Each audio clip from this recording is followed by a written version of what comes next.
Hello and welcome to Love Brand You on Win Win Women. I'm Sam Rafis, your host for this metaphysical show focused on faith and inspiration for you to succeed in all areas of your life. And as we do every week, we start out Love Brand You with our weekly Love Brand You prayer. And I always like to start with a deep breath. You can do that if you like.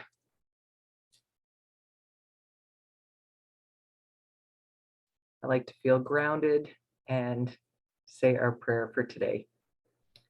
My God source loves me no matter what. I am always lovable and give myself compassion for everything I've ever done or not done. Love heals me more quickly than self-judgment. I choose love now for me and for everyone in my life. For this, I give thanks. I let it be so, and so it is. Amen. Well, welcome to another edition of Love Brand You. And for those of you that have tuned in from the beginning, you know that each month the theme is one of the 6 areas that I focus on to help women succeed in their personal and professional life. If you're new to the show, these include career, finance, relationships, health, spirituality, and well-being. And this month's theme has been all about money and abundance.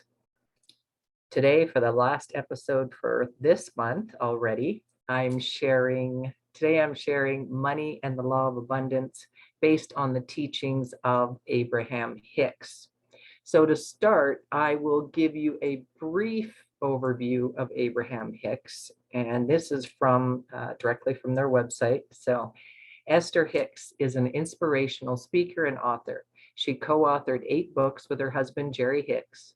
Together, they have presented law of attraction workshops for Abraham-Hicks publications in up to 60 cities per year since 1987.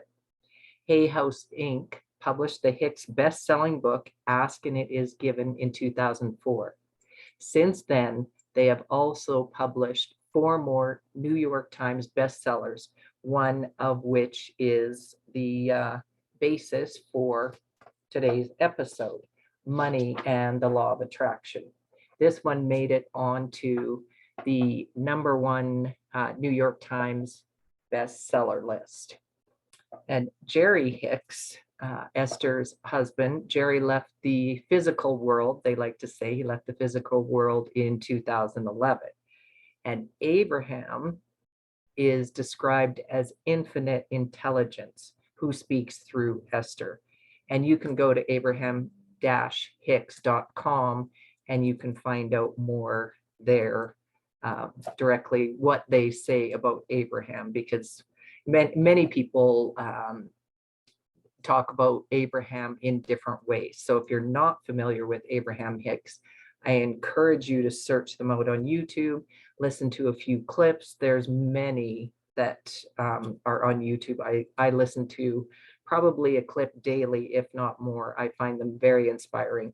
So you can get a better understanding of how Abraham-Hicks speaks, or you can get a better understanding how Abraham speaks through Esther. And just to give you, before we get into the total money part of today's episode, just to give you a synopsis of Abraham-Hicks' teachings.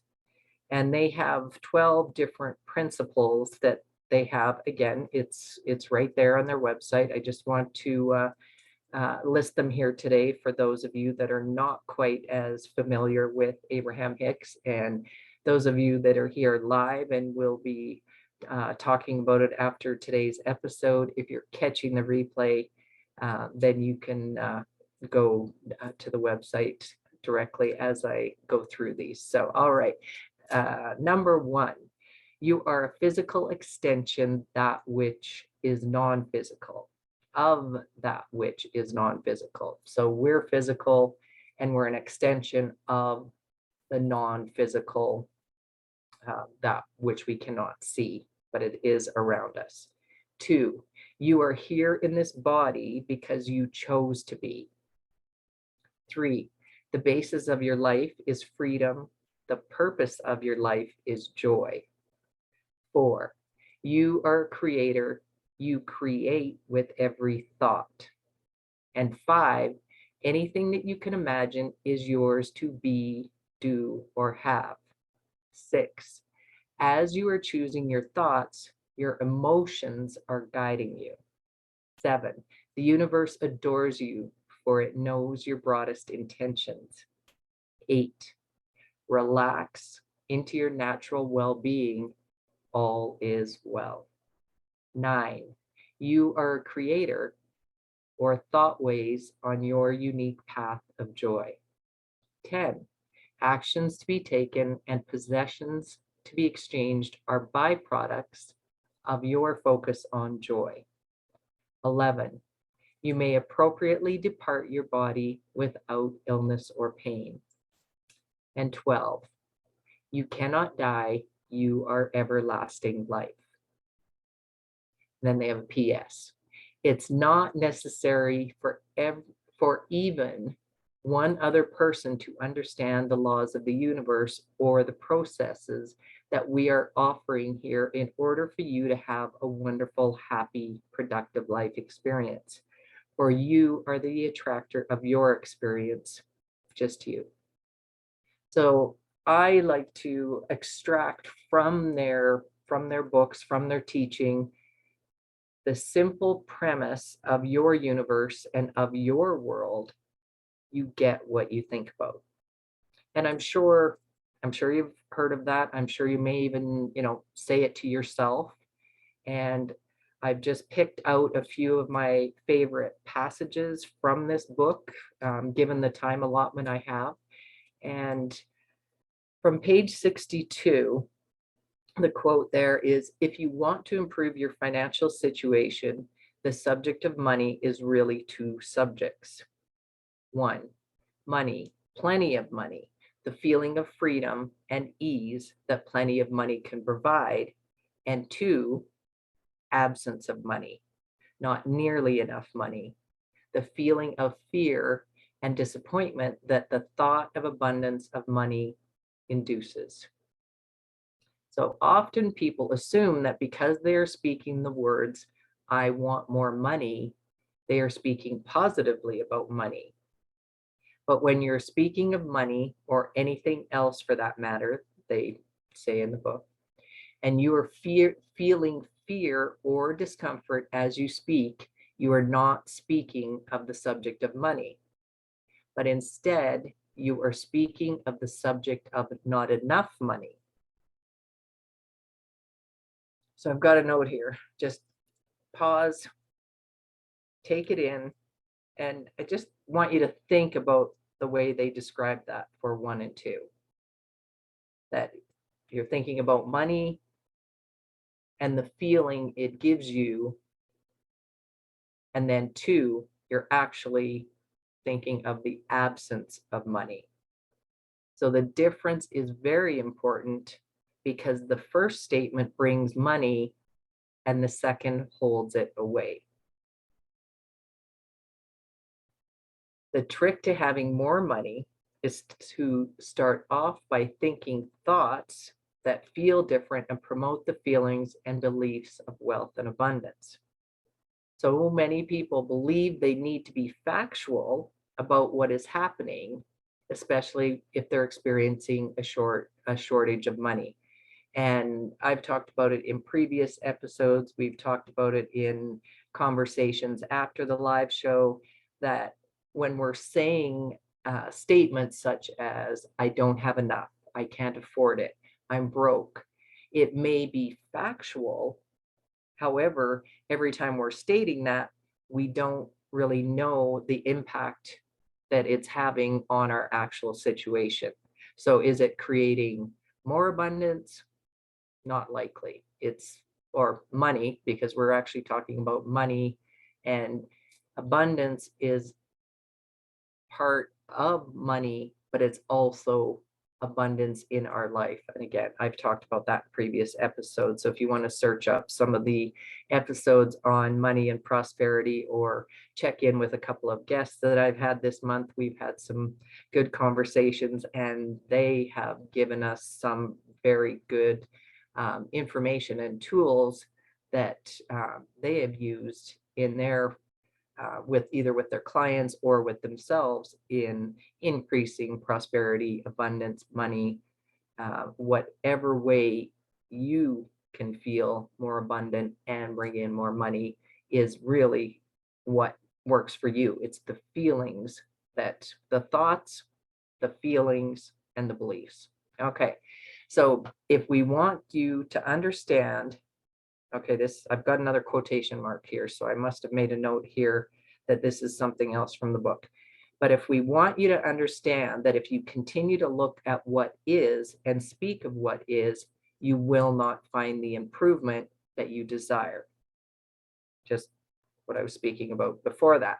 You have to offer substantially different vibrations, which means you must think thoughts that feel different as you think them. You have to feel more prosperous before more prosperity can come. People that know the feeling and the experience of wealth, there's many people, wealthy people, that seem to lose it all, and then you hear that they bounce back and have a pile of money again. And it's not because they're necessarily any more luckier or smarter, they just think and feel differently about money. And on the other side of the coin, those who have experienced poverty and suddenly win a lottery often don't stay financially abundant. How many times do we hear?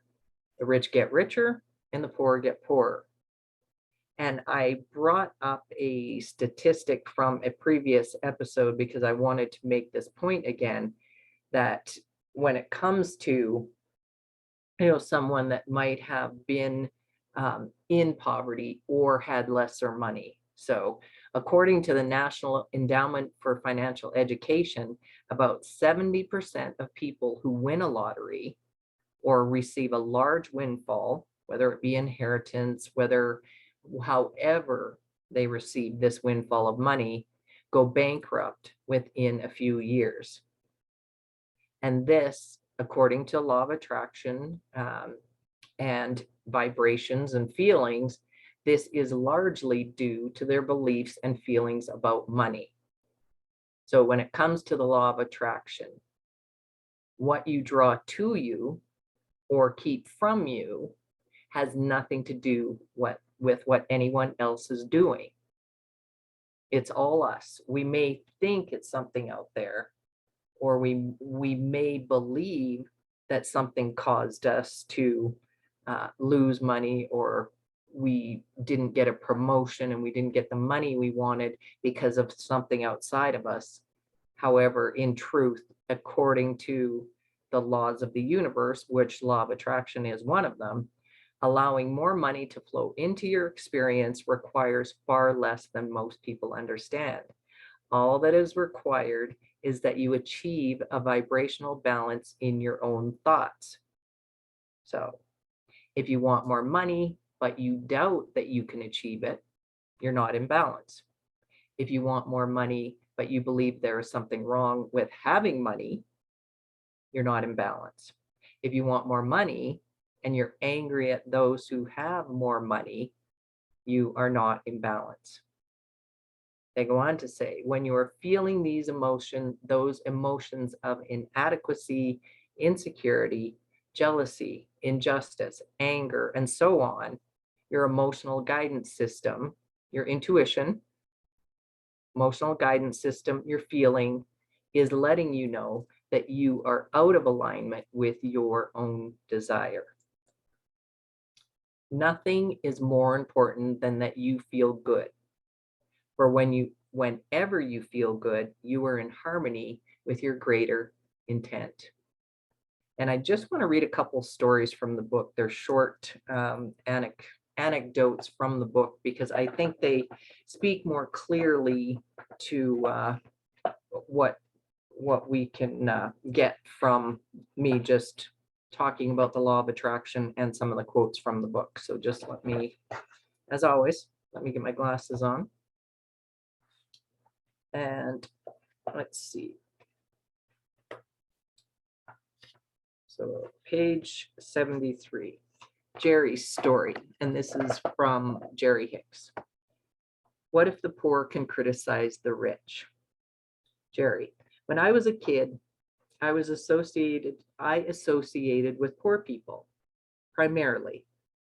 And we used to make fun of those who are wealthy. We criticized those who drove luxury cars, for instance.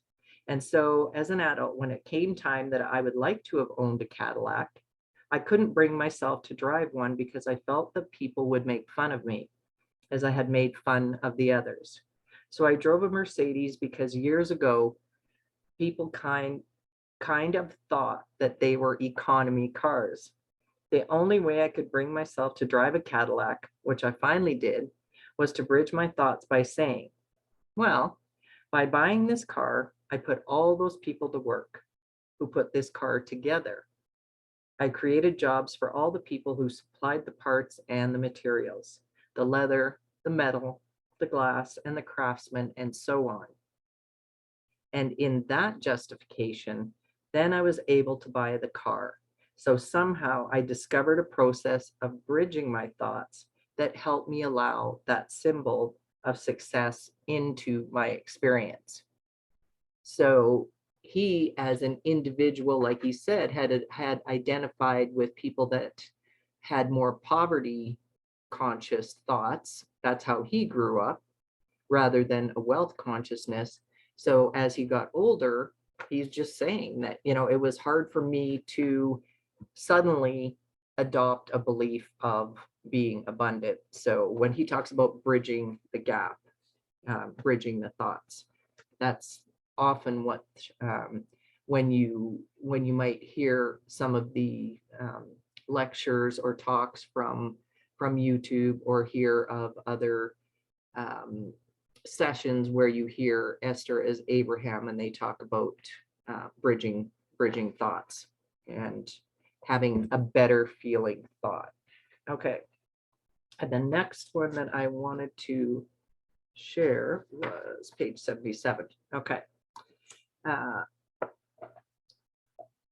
war against a war is this one. Is called on page 77. Recognizing that you are the creator of your own life experience and learning to deliberately do so by directing your thoughts is an adjustment for most people, because most have long believed that you make things happen through action.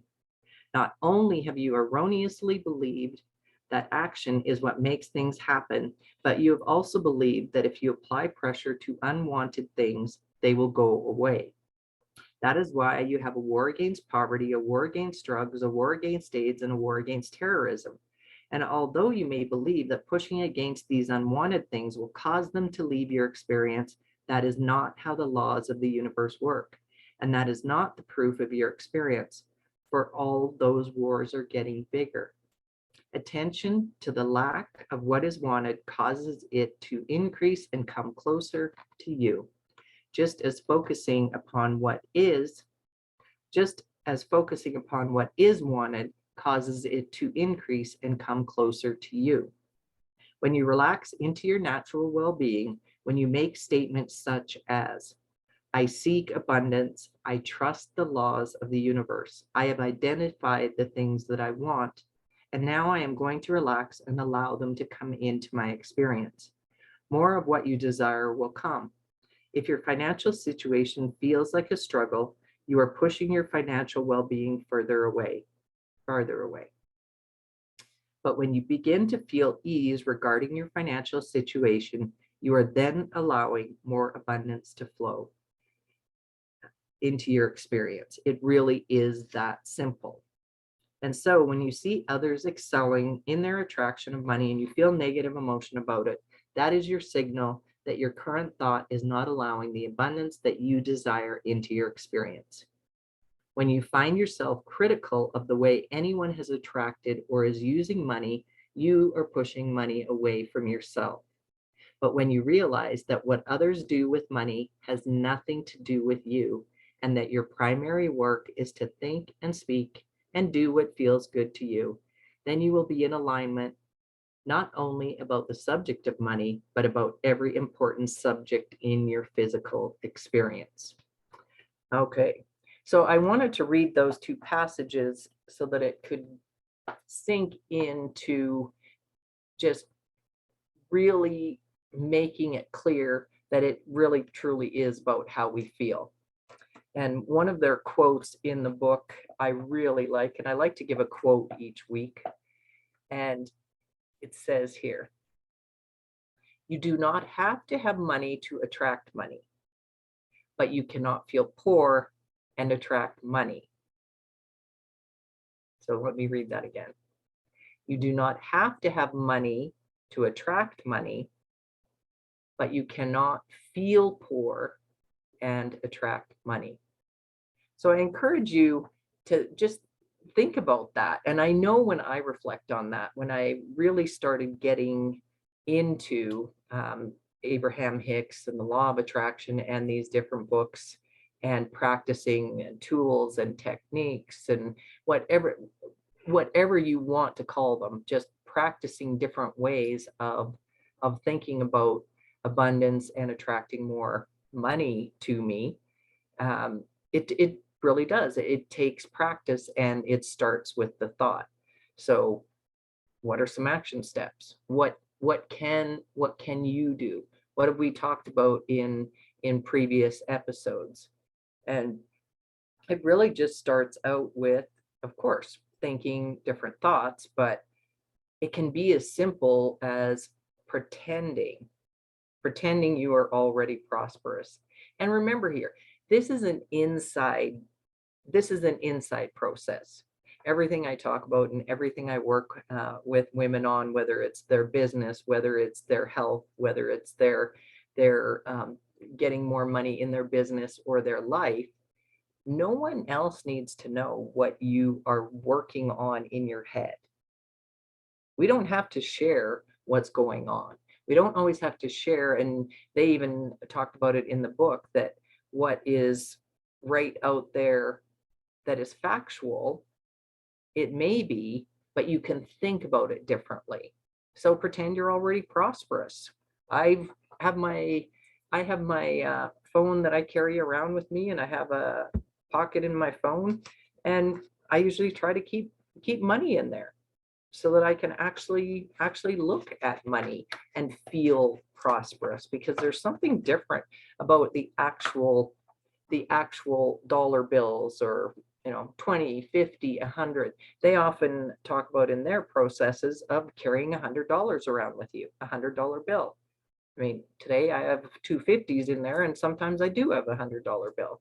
And they talk about carry the cash with you and mentally spend it over and over and imagine your improved lifestyle. And I've often done that. I've often, there's sometimes that there's certain things that I want, and I don't quite have the actual cash or funds to spend on that. And there's sometimes that I'll play lavish games with myself, and pretend that I have a yacht, that I'm jetting off to go to a beach vacation for a month, that the girls and me and Carson are whisking away to a beach resort that's a 5-star resort, and whatever it is that you can conjure in your mind to imagine what you want. And think about it. Athletes have coaches. They have coaches that teach them to imagine that winning the championship. Or I've read, I don't know how many times, of golfers having coaches, and the coach saying, visualize your swing, visualize where you want it to land, visualize yourself, holding up that trophy. Well, we can do the same thing with our life and with our thoughts and feelings and beliefs about money. And money is one of the hardest ones that we seem to be for everyone. And this is why I like to talk about it, because I want to change that belief that it is hard. So if we can start bridging our own beliefs and our feelings about abundance. So you have to find a way to create. I'm just looking at my list of things that I'm suggesting here. So I'm reading from my list here. You have to find a way to create a feeling of abundance before abundance can come, especially when you're not feeling abundant, or the state of your bank account is telling you that you're not abundant. So these are the most important times to have those feelings of abundance. And then every time we talk about this subject, it's stop talking about being broke, I can't afford it, or other lack comments and statements. And sometimes those are hard because they seem to be just innocuous statements that come out in conversation. And I think they become so habitual in society that we don't even realize that we're part of that conversation, or as Abraham-Hicks says in the law of attraction, that we're part of that vibration. And everything is vibration, including your thought, including your feeling, including your belief. And especially once you speak it out, that that even adds more out into the vibrational universe. So if I could invite you to choose anything, if that is part of your belief or your speech or your conversation, then do what you can to eliminate those phrases from your vocabulary, and don't get influenced by people around you that talk about hard times. Daydream. Daydream about money flowing to you from unexpected and expected sources. There's lots of times that money flows to us and we think, oh, where did that come from? And hang around with people who have a positive attitude about money and prosperity. Go to the finest stores. I've talked about that in previous episodes. You can take your money and you can be pretending. You can be pretending to spend. You can try on clothes, and you can imagine yourself buying those clothes. And I've done that, and it's come true later on in previous years, or I was going to say lifetimes. In previous years, I've wanted something, so I've put it on a goal, or I've decided that there was an item that I wanted, so I put it on my wish list, and I focused on that, and I actually focused on receiving the money to purchase that item. And you focus on it and let it come to you. And of course, you have to take action and work and all of those things. However, the more that you focus on what you want, it is more uh, likely that it will come into your life. So frequent places where there is affluence is what I like to say is, and just get the feeling of it. And they talk about it in the book, and in many of the abundance books, many of prosperity books. And I think when I talked a couple of weeks ago about the Little Money Bible and saying the same things, that these are all law of attraction principles, tools, and techniques. So they need to be practiced though to work, and especially if you know that you have had feelings of lack, or you're talking about a lot of lack and not even knowing that you are. So sometimes it takes a while to not only change the thought, but to change the belief and change the behavior. And I want to end here with another quote from the book that is just really powerful. So the most valuable skill that you could ever develop is the skill of directing your thoughts toward what you want and giving your undivided attention to it. So just what I was saying, deciding what you want, deciding that you want to increase your prosperity, that you want to increase your money, and focusing on it and feeling good. Remember, they talk about the feeling. It's how you feel. So if you feel anything less than good, then there has to be some bridging of those feelings. And we can get into that in future episodes of money because this theme will come around again yet this year, because I've got 6 themes, and then we'll go through it again. There's just so much to talk about in every theme. So thank you for joining me. If you want to know more about metaphysics and money, shoot me a message. I love having these conversations. It's so much fun for me. So go to Love Brand You, hit the contact tab, send me a message. I'd love to have a conversation with you. And if you're watching on the replay, for sure do that. If you're hanging out to have a conversation after this live show, then we'll get to have a conversation about it today. And we are at our closing affirmation already. Okay, here we go.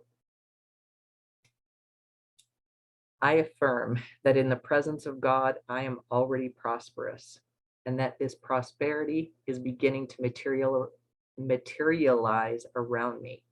For this, I give thanks. I let it be so, and so it is. Amen.